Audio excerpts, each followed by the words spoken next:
Өзгөндөгү көмүр шахтада 3 жумушчу каза болду. 50 метр бийиктен кулаган таштын астында калгандар АПК ишканасынын кызматкерлери.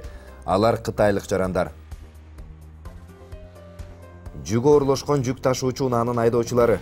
Казак чек арасынан кыйналып өткөн кыргызстандыктар эми Россиянын чек арачылары да жүдөтүп жатканын айтышууда. Кыргызстандан чыгарууга тыюу салынган товарлардын тизмеси узарууда. Бул жолу бодо малдын эти, тоют, арпа, сулууну экспорттоого болбойт. Дыйкандар муну кандай кабыл алышууда?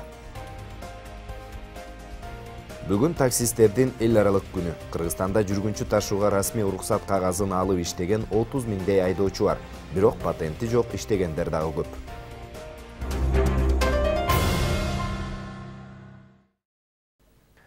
Саламатсыздарбы? Эфирде жаңылыктардын толукталган чыгарылышы, аны мен Мирзат Муканов алып барам. Казакстандын барыс токтотуучу жайында товар ташып бараткан бир топ кыргызстандык фуралар өтө албай турат. Бул тууралуу оор жүк ташуучулар ассоциациясынын өкүлдөрү айтып чыгышты. Буга чейин эки өлкөнүн тиешелүү жетекчилери жолугуп, маселе чечилгендей болгон. Анда ташылып бараткан жүккө электрондук эсеп дүмүрчөк болсо, тоскоолдуксуз өткөрүү боюнча макулдашылган. Бирок кече жакындан тарта кайра эле кыргызстандык айдоочуларга текшерүү күчөтүлгөнү маалым болду. Ал арада Россиянын Маштакова көзөмөл өткөрмө пунктунда да кыргызстандык айдоочулар азап чегип, жүгүн түшүрүп, кайра жыюуга мажбур болуп жатканы белгиленди. Теманы Акмарал Сабаттар улантат. Сегодня 18.03, 2022 год, таможня Маштакова. Вот тоже поставили машину с вениками на полный выгруз. Вот ребята с капустой заехали. Дал ушундай өңүттөгү бир топ видео тасмаларды кыргызстандык оор жүк ташуучу унаалардын айдоочулары 4-5 күндөн бери WhatsApp тайпаларда бөлүшүп, алар бул көрүнүш Казакстан менен Россиянын Оренбург областынын чек арасындагы Маштакова көзөмөл өткөрмө постунда болуп жатканын айтышууда. Анда көрүнүп тургандай тонналаган товарлар кардын үстүнө эле түшүрүлүп, текшерүүгө алынууда. Өндүрүм тартып бараткандарга бул аракет эмне үчүн жасалып жатканы да түшүндүрүлгөн эмес. Болгону айтылган талапты аткаруу же унааны артка кайтарып кетүү шарты коюлган. Бир топ чакырым жолду өтүп келген айдоочулар артка тарта албай, айласыз бир фура үчүн 40 000 рубльга жүктөгүчтөрдү жалдап, түшүртүп, кайра ошончо суммадагы акчага жүктөтүп, убара тартышканын айтышууда. Баарынан кооптуусу кардын үстүнө түшүрүлүп жаткан жүктөрдүн арасында тонналаган капуста, картошка сымал суу куруп кетсе, тойтка да жарабай кала турган өндүрүмдөр бар экен. Вот Маштакова жүктөр үстүн баарын түшүртүп атат, аканса түшүрүп туруп өткүлө деп Россияга кирген жерде. Кыргыздар абайлап киргиле. Жалаң кыргыз машиналарды ушинтип атат. Видео тасмаларын жөнөткөндөрдүн айтымында мындай мамилеге көбүнесе кыргызстандык айдоочуларга кабылышкан. 2-3 күн мурда эле тартылган видеодо көрүнүп тургандай, фуралардын кезеги бир нече чакырымга жетет. Алардын баары Кыргызстандан жүк тартып бараткандар. Слушайте, технологичный ряд это очень трудоемкий процесс. То есть, вы можете представить, да, коробки, мешки разложить по краям. Машина едет, она качается. Это все развалится. То есть, соответственно, надо что-то посередине там из досок строить, какую-то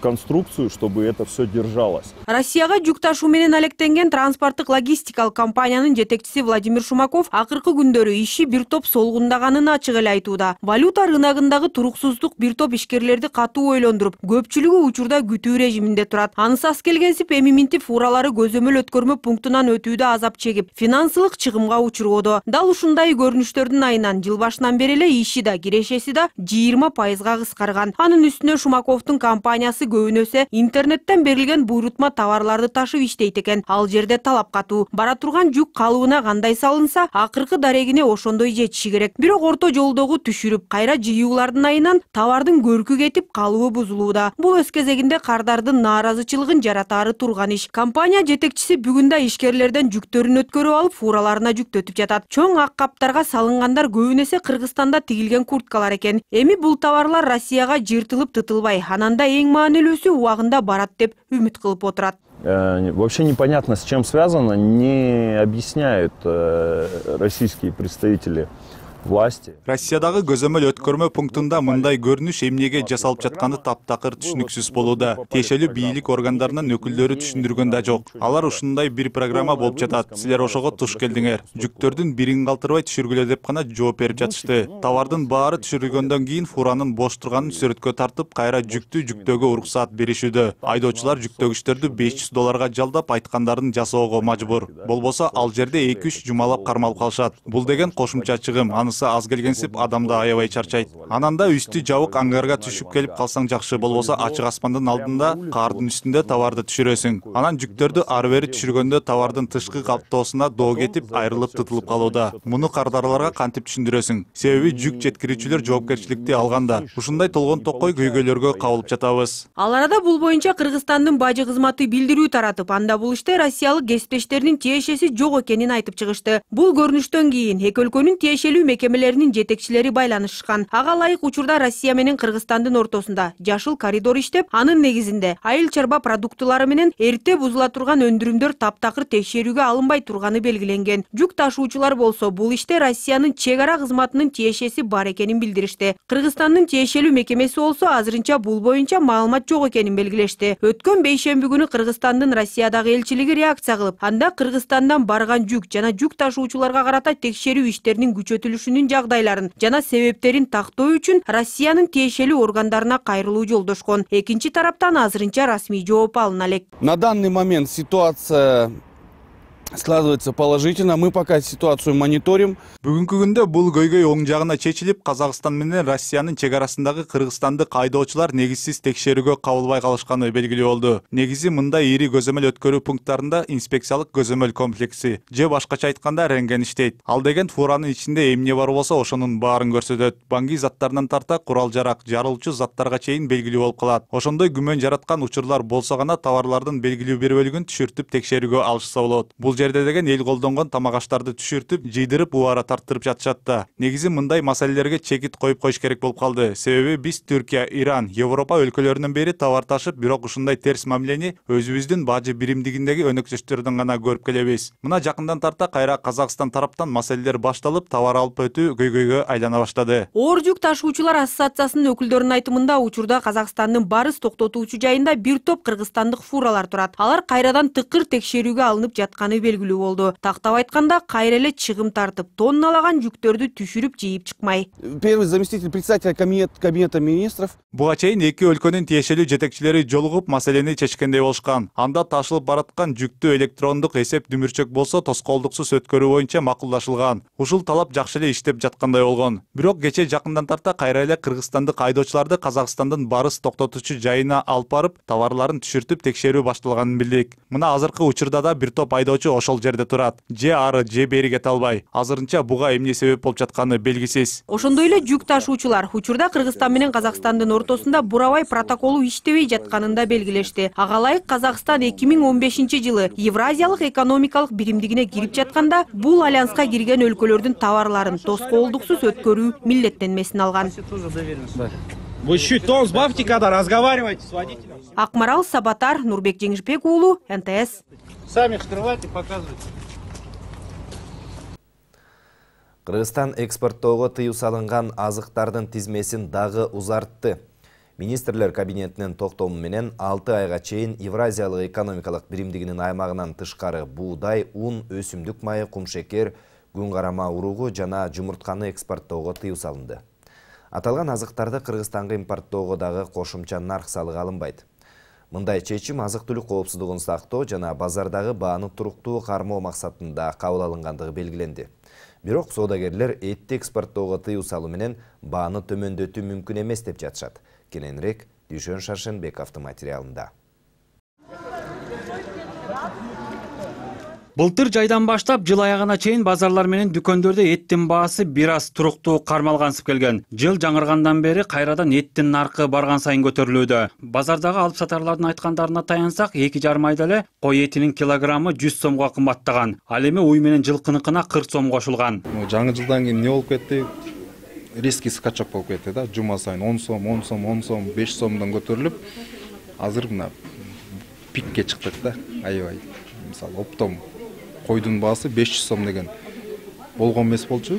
болуп атат да. Дүң баасы койдуку 500 сом болуп атат. Кой козундардыкычы эми жакшы эттер 500 болуп атат. Килограммы, уйдуку 450 сом.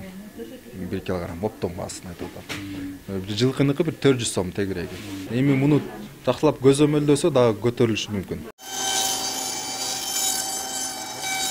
Баанын жогорулашына ички рынокто эттин жетишсиздиги себеп болуп жатыптыр. Анын үстүнө өлкөдө союлган мал жандыктардын туштары сыртка экспорттолуп келген. Айыл чарба министрлигинин маалыматында былтыр жалпы 2011 тонна эт сыртка сатылган. Алардын басымдуусу майда фермердик чарбалар аркылуу чыгарылган. Чоң компаниялар азыраак экспорттошот. Анткени ишканалар үчүн көбүнчө этти фермерлерден чийки түрдө алып, даяр продукцияга айлантып экспортко чыгаруу пайдалуураак. Былтыркы статистика боюнча Казакстанга биз 300 тонна экспорт кылдык. Андан сырткары Россия мамлекетине дагы бир 60 тоннадан ашыгыраак экспорт болду.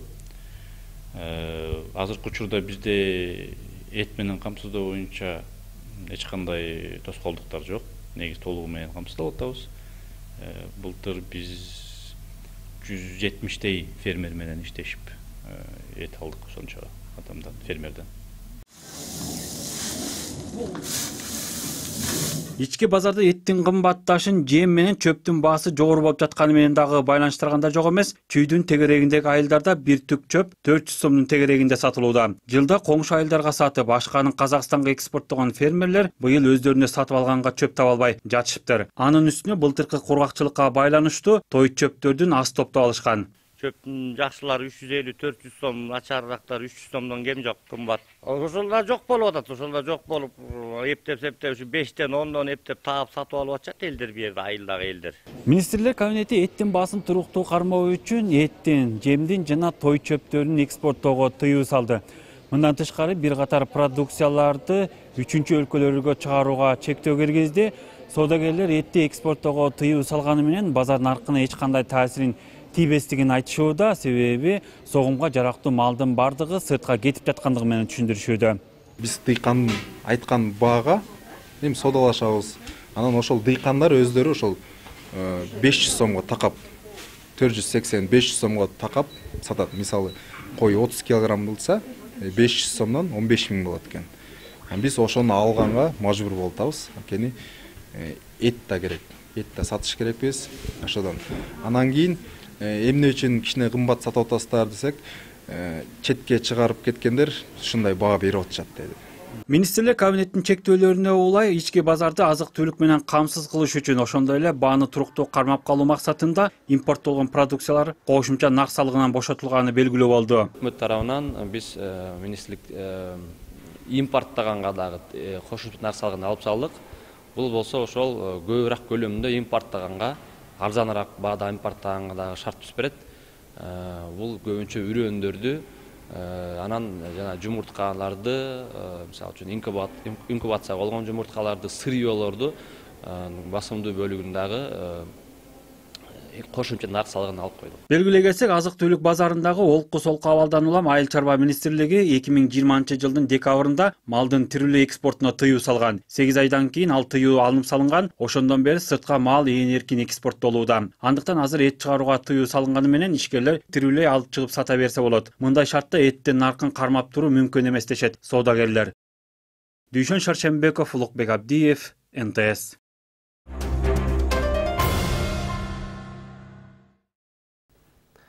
Ош областынын Өзгөн районундагы көмүр шахтасында 3 жумушчу каза болду. Алар АПК ишканасында иштеген кытайлык жарандар экени белгилүү болду.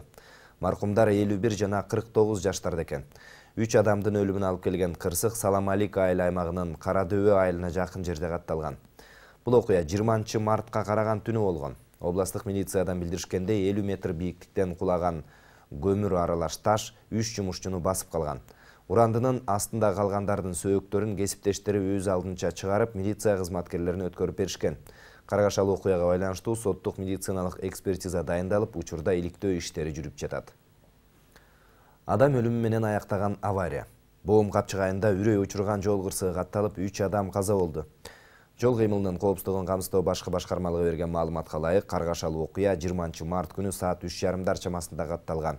Анда 30 жаштагы айдоочу Honda Step вагон машинасы менен чыгыштан батышты көздөй бара жатып, рулга ээ боло албай, жолдун жээгиндеги тосмону сүзүп токтогон. Авариядан улам жүргүнчү катары бара жаткан 35 жаштагы эки аял ошол жерден мүрт кеткен. Айдоочусу болсо Кемин райондук ооруканасында каза тапкан. Учурда 25 жаштагы жүргүнчү кыз дарыгерлердин кароосунда жатат. Анын айтымында айдоочу эңкейип бөтөлкө алам деп рулду оңго буруп жибергендиктен тосмону барып сүзгөн. Жол кырсыгына катышкан унаа айып аянтчасына жеткирилип, тийиштүү экспертизалар дайындалып, тергөө иштери жүрүүдө. Кытайда кырсыкка учураган учакта кыргызстандыктар болгон эмес. Мындай маалыматты Гуанчжоу шаарындагы башкы консулдук таратты. Кечээ Кытайдын Гуанси Чжуан автономиялуу районуна караштуу Учжоу шаарынын Тен округуна China Eastern Airlines авиакомпаниясынын Boeing 737 самолету кулап түшкөн. Анын ичинде 133 жүргүнчү бараткан. Алынган маалыматтарга караганда, бул учак түшкү саат 1-лерде Куньминден Гуанчжоуга карай учкан. Ал Учжоу аймагына жеткенде аба кемеси ылдамдыгын кескин азайтып, багытын жогото баштаган. Кийин радар экранынан көрүнбөй калган. Кырсык болгон сааттарда эле учак кулаган аймак аныкталып, куткаруучулар тартылган. Азырынча тирүү калгандар же кырсыктагандардын сөөктөрү табыла элек. Окуя тоолуу аймакта болгондуктан жүргүнчүлөрдү жана экипаж мүчөлөрүн издөө иштери бир топ тоскоолдуктарды жаратууда. Өлкө жетекчиси Садыр Жапаров учак кырсыгына байланыштуу Кытайдын жетекчисине көңүл айтты. Жалал Абад шаарына киргизилген өзгөчө кырдаал режими алына элек. Мындай тартипти киргизүүгө нөшөрлөп жааган жамгырдан улам Көгарт дарыясында суу ташкындоо коркунучу жаралганы себеп болгон. Өзгөчө кырдаалдар министрлигинин маалыматына караганда, 10-чу коргоочу тосмонун сол жээгинин 20 метр жерин суу жеп, Жалал Абад шаарындагы турак жайларды жана мекемелерди каптап кетүү коркунучун келтирген. Буга байланыштуу 18 мартта Жалал Абад шаарына өзгөчө кырдаал режими киргизилген. Акыркы 3 күндөн бери өзгөчө кырдаалдар министрлигинин, шаардын жарандык коргонуу кызматтарынын, областык сел жана суу ташкындарын алдын алуу агенттигинин кызматкерлери суунун нугун бөгөөчү таштарды алып келип, жээк бекемделип жатат. Ал жерде азыр 20га чукул атайын техника иштеп жатат. Ош аэропортунда контрабандалык жол менен алтын буюмдарды алып бара жаткандар кармалды. 4 тең Өзбекстандын жараны. Жакын туугандар экени аныкталды. 2 аял киши, 2 эркек. Алар салмагы 2 килограммга жакын алтындан жасалган чынжырчаларды, шакектерди тагынып, Оштон Бишкекке учуп жаткан жеринен колго түшүрүлгөн. Ош областык милициясынан кабарлашканда, Өзбекстандын жарандары андан ары чет өлкөгө учууну пландаганы белгиленген. Бүгүнкү күндө кылмышка шектүүлөрдүн жанынан табылган алтын буюмдардын каяктан алынганы жана эмне максатта чет мамлекетке алып бара жатышкандыгын аныктоо максатында текшерүү иштери жүргүзүлүүдө. Бишкек шаарынын мурдагы мэри Эрмек Нургазиев номер 1 тергөө абагына киргизилди. Бул тууралуу Чүй областык милициясынан билдиришти. Ал 18 мартта Ички иштер министрлигинин кызматкерлери тарабынан алдамчылыкка шектелип кармалган. Тергөөнүн маалыматы боюнча 3 жыл мурда июль айынын башында Октябрь райондук ички иштер башкармалыгына турак жай курулуштарынын биринин төрагасы болуп иштеген адамга чара көрүү боюнча бир нече адам арызданып, анын мурда сатылган батирлерди кайра сатып, натыйжада $68.550 материалдык чыгым келтирилгенин билдиришкен. Кийин такталгандай шектүүгө карата баш аягы 7 арыз түшкөн жана келтирилген чыгым 8 миллион сомго чукулдаган. Эрмек Нургазиев Бишкек шаарынын мэринин милдетин аткаруучу болуп, былтыр 9 февралда дайындалган. Бирок кала тургундарынын нараазычылыктарынан улам бул кызматта бир күн эле отурган. Абдурахман Хаджи Муртазалиев жогорку кеңештин депутаты болуу укугунан ажырады. Жогорку сот анын каттоосун жокко чыгарган БШКнын чечимин мыйзамдуу деп тапты. Муну менен жогорку инстанция Бишкек шаардык административдик соттун чечимин күчүндө калтырды. Борбордук шайлоо комиссиясы 9 мартта кабыл алган чечими менен Бишкектин Свердлов округу боюнча жеңип чыккан кандидат Абдурахман Хаджи Муртазалиев добуш сатып алган деген негиз менен четтетилген. Буга нааразы болгон талапкер административдик сотко БШКнын чечимине каршы даттанган. Бирок ФЭМИДа өкүлдөрү анын арызын канааттандырган эмес. Азырынча Абдурахман Хаджи Муртазалиевдин ордуна ким мандат алары же кайра шайлоо болору белгисиз. Муну Боршайком өз жыйынында чечет. Ага чейин шайлоонун жыйынтыгына байланыштуу укук коргоо органдарында дагы бир нече кылмыш иштери каралып бүтүшү керек.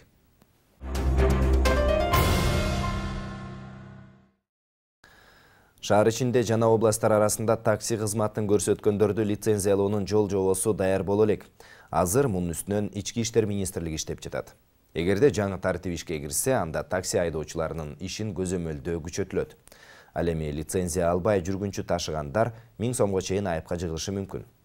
Салык кызматы берген маалымат боюнча, учурда өлкө боюнча расмий уруксат алып такси кызматын көрсөткөндөрдүн саны 4000ге жакындайт. Бирок эч кандай документи жок эле жүргүнчү ташып киреше таап жүргөндөр көп. Бүгүн эл аралык таксисттер күнүндө бул тармакта көп жылдан бери иштеп жүргөн айдоочуларды Дастан Жолдошев кепке тартып, көйгөйлөрүн, жумуш үстүндөгү кызыктуу учурларын угуп келди. Нурлан Байышев Бишкек шаарында таксист болуп иштеп жатканына быйыл туура 16 жыл болот экен. Учурда ал күн сайын таңерте унаасын айдап, өзү жашаган аймактан улуттук госпиталды көздөй бет алат. Айтымында бул жакта кардарлар көп болгондуктан тандап алган. Учурда ал эртеден кечке ысык суукка карабай кардар күтүп иштеп үй бүлөсүн багып келет. Союз раза болуп, жумушка калбады көпчүлүгү. Андан кийин ар кайсы жумуштарга өттүк. Соода кылдык, стройгада жүрдүк. Анан кийинки немеде ушу жана такси кызматында жүрүп атабыз. Тип качып, өзүбүз хозяйство кармайбыз кичине. Калымда май 1 литр май 65 сом болду, 600 сом 10 литр куябыз. Кечке чейин тапканыбыз кетти, 1000 сом тегерен тапсак, жартысынан көбү кетет майга. Анан запчастары бар, расходу бар дегендей. Эми буйруганы калат, Кудайга шүгүр, биздики бирде өйдө бир жылдый стабильный жок да. 100 сом менен келебиз. 130 тургула, чотургула.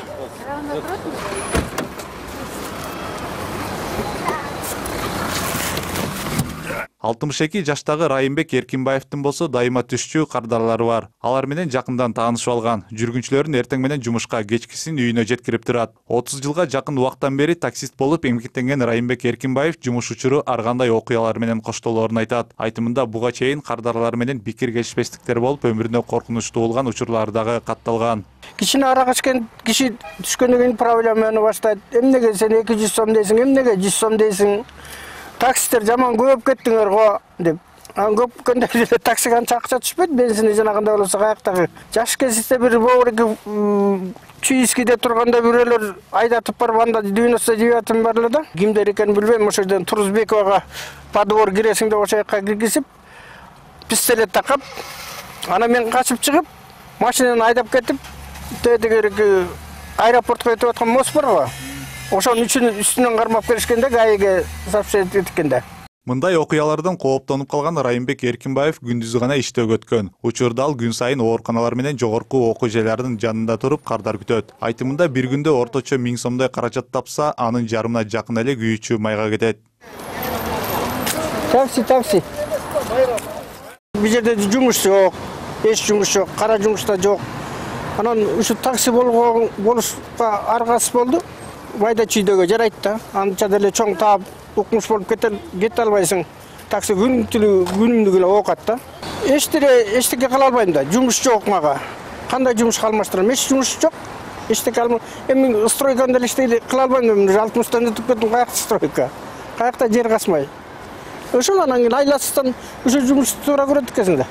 Ал арада салык кызматкерлери таксиде иштеген айдоочулар ай сайын салык төлөөгө милдеттүү экендигин эскертишүүдө. Белгилей кетсек, буга чейин жол кыймылынын коопсуздугун камсыздоо башкы башкармалыгы дагы жүргүнчү ташыгандардын 30% гана патент төлөп, калган 70% жоопкерчиликтен качып келгенин билдиришкен. Салык кызматынын маалыматы боюнча учурда такси фирмалары тапкан пайдасынын 10% салык катары төгүп келишсе, жекече иштеп тапкандар ай сайын патент алууга милдеттендирилген. Биздин жергиликтүү салык органдары тарабынан байма-бай өздөрүнүн укуктук ченемине жараша ар айда ушундай жол коопсуздук органдары менен чогуу рейдтик иш-чаралар жүргүзүлөт. Ошол эле учурда патент албай же салыктарын төлөбөй иштеп аткан ишкерлерди баягы биз жоопко тартабыз.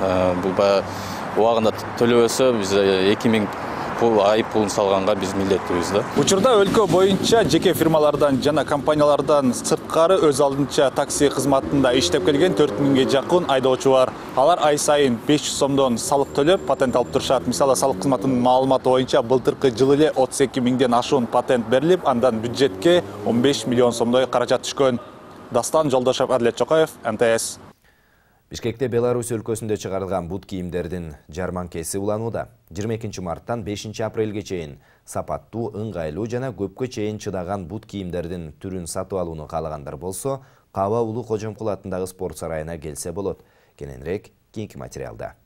Беларуста чыгарылган бут кийимдердин жарманкеси 2 ай мурда эле Бишкек шаарында башталган. Учурда ал кайрадан Каба Улуу Кожомкул атындагы спорт сарайында уланып жатат. На ярмарке российско-белорусской обуви представлен. Бул жарманкеге Россия жана Беларустан чыгарылган бут кийимдердин 1000ден ашык түрү коюлган. Өзгөчө бутунда мандеми барлардагы бул жайдан өзүнө ыңгайлуусун таба алышат. Мисалы балтыры жоон же бут манжалары кыйшык болуп калгандар кайрылса болот. Анткени биздин бут кийимдердин тамандары жумшак материалдан жасалып, басууга абдан ыңгайлуу. Ошондуктан ар бир шаар тургундарына жана конокторуна кайрыларым бизге келип бут кийим сатып алгыла. Учурда жарманкеде бут кийимдердин кышкы жана күзгү түрлөрүндө арзандатуулар жүрүп жатат. Ошондой эле 3 күн сайын жайкы бут кийимдердин бир нече жаңы түрлөрү алып келинүүдө. Эркектер 49-чы өлчөмгө чейин болсо, аялдар 44-чы өлчөмгө чейин каалаган бут кийимди тандай алат. Я не первый раз, мне очень понравилось. Бул жарманкеге бир нече жолу келдим. Мага абдан жакты. Буга чейин Октябрь кинотеатрынан бут кийим алып кеткем. Эми болсо жайкы түрүн сатып алайын деп кайра келдим. Абдан ыңгайлуу экен. Бардыгына бул жактан бут кийим алууну сунуштаймын. Белгилей кетсек, бул жактагы баардык бут кийимдерге анын жогорку сапатын аныктаган атайын белги коюлган. Бул анын жасалма эместигинен кабар берет. Жарманке эртең менки 10-дон кечки саат 7-ге чейин демалышсыз өткөрүлүп, 5-апрелге чейин уланат. Дастан Жолдошев, Адлет Чокоев, НТС. Сиздер жаңылыктар менен тааныштыңыздар. Ушул жана башка маалыматтар НТС Чекит KG сайтына, ошондой эле НТС'тин соц тармактардагы расмий баракчаларына жарыяланат. Кайрадан аманчылыкта көрүшөлү.